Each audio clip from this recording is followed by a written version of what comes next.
Olha, pessoal, começou o BR-Obró, temperaturas na casa dos 40 graus, umidade relativa do ar baixa, entre os índices de 20% e 30%, bem abaixo do que é recomendado pela Organização Mundial de Saúde.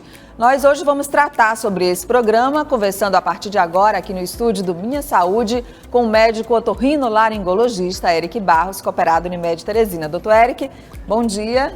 Bom dia, Nádia. Tudo bom?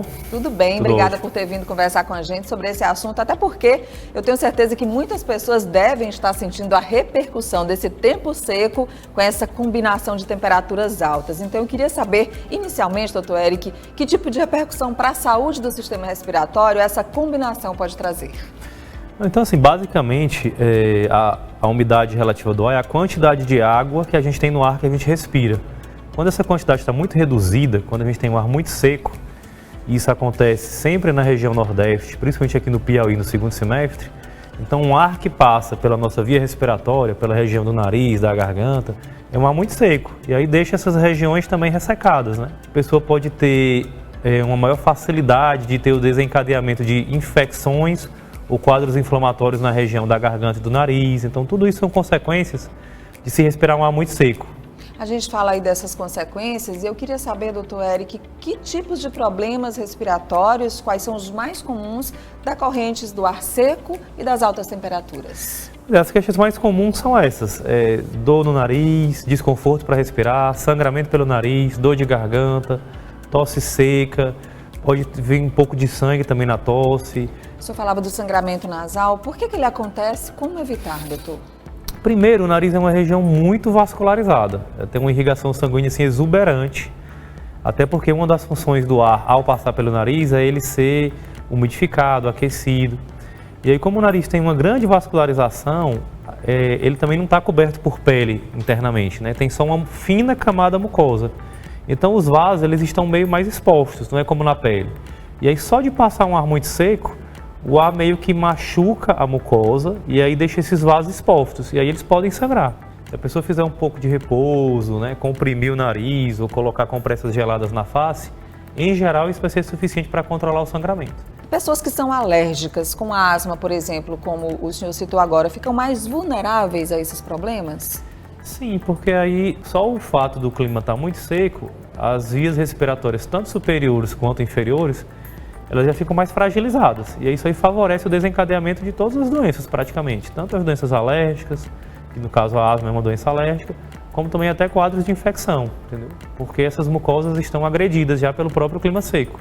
A barreira mucosa está prejudicada. Uma outra doença que também tem relação com esse tempo e com aspectos alérgicos é a faringite, doutor. Também aumenta nesse período do ano. E o que caracteriza essa inflamação? A faringite basicamente é um processo inflamatório da faringe, que é essa região aqui da garganta. E o paciente vai sentir dor de garganta, né, desconforto. Geralmente nos quadros só inflamatórios ou virais, o paciente só tem a dor mesmo, o incômodo.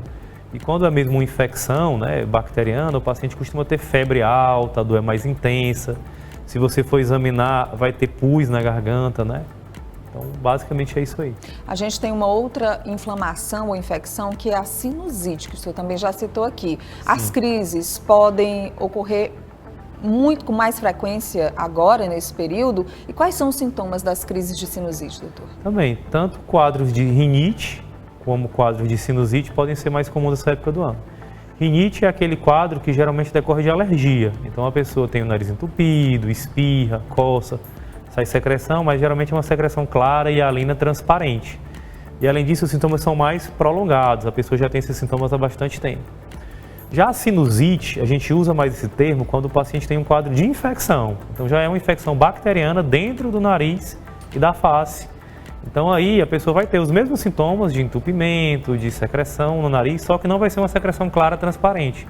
E sim uma secreção purulenta, amarelada, esverdeada.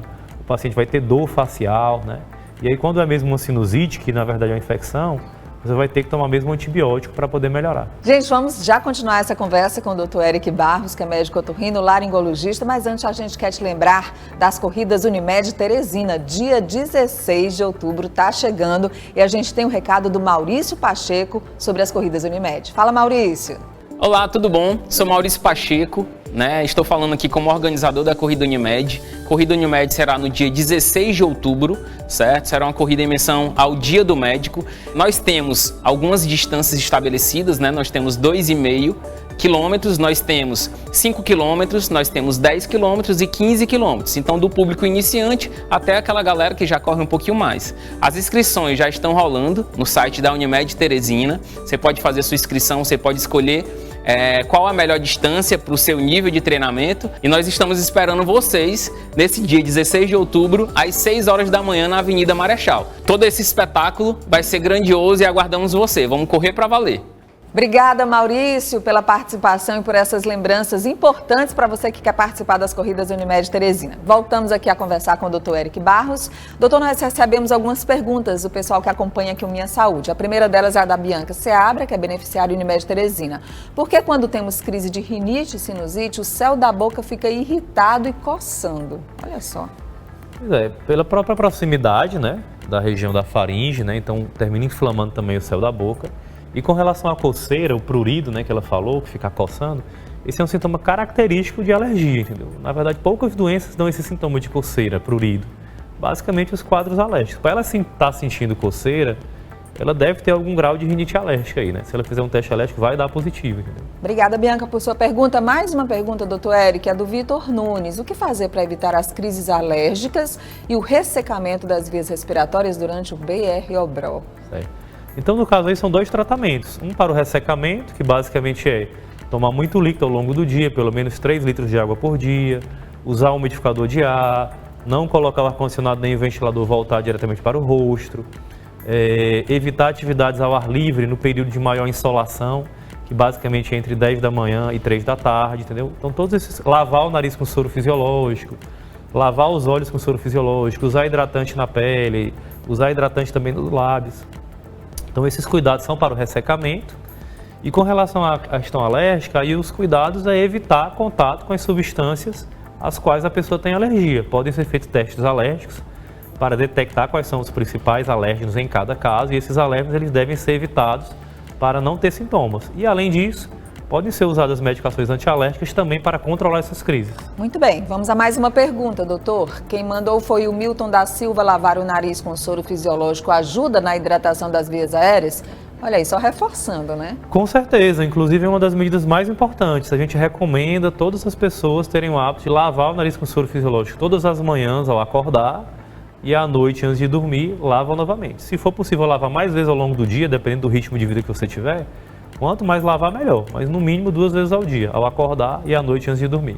Bom, e antes de encerrar o nosso programa, tem outra dica para você que é beneficiário Unimed Teresina, é sobre o uso consciente do plano de saúde Unimed Teresina. Confere. Fique atento às consultas. O médico dedica tempo à saúde de muitas pessoas. Pense nisso quando for marcar uma consulta ou exame. Faça-o com antecedência e desmarque se não puder ir. Se todos fizerem isso, o atendimento vai ficar mais fácil e rápido. Unimed Teresina. Cuidar de você. Esse é o plano. Bom, para encerrar aqui o nosso papo com o doutor Eric Barros, eu queria que ele deixasse um recado, doutor, para esses públicos que podem ser mais vulneráveis, os idosos, as crianças. Tem um tratamento diferenciado nessa época? Pois é, tanto o público infantil, né, que ainda está em desenvolvimento e formação, como também as pessoas de mais idade, né, que já estão numa fase da vida em que ocorrem algumas doenças degenerativas, esses cuidados têm que ser redobrados ainda, né? Então, lavar o nariz, esses cuidados todos que a gente mencionou, de lavar o nariz com soro, hidratação, usar o umidificador de ar, tem que ser feitos ainda com mais rigor nesse público, porque eles são mais suscetíveis a terem problemas. Esses problemas respiratórios podem acabar se transformando em doenças respiratórias mais graves, como uma pneumonia, doutor? Exatamente. Esse público, por ser mais fragilizado, um pela imaturidade e outro pela questão dos processos degenerativos, mais facilmente vai evoluir para infecções potencialmente mais difíceis de tratar, como pneumonias, né? Isso pode acontecer.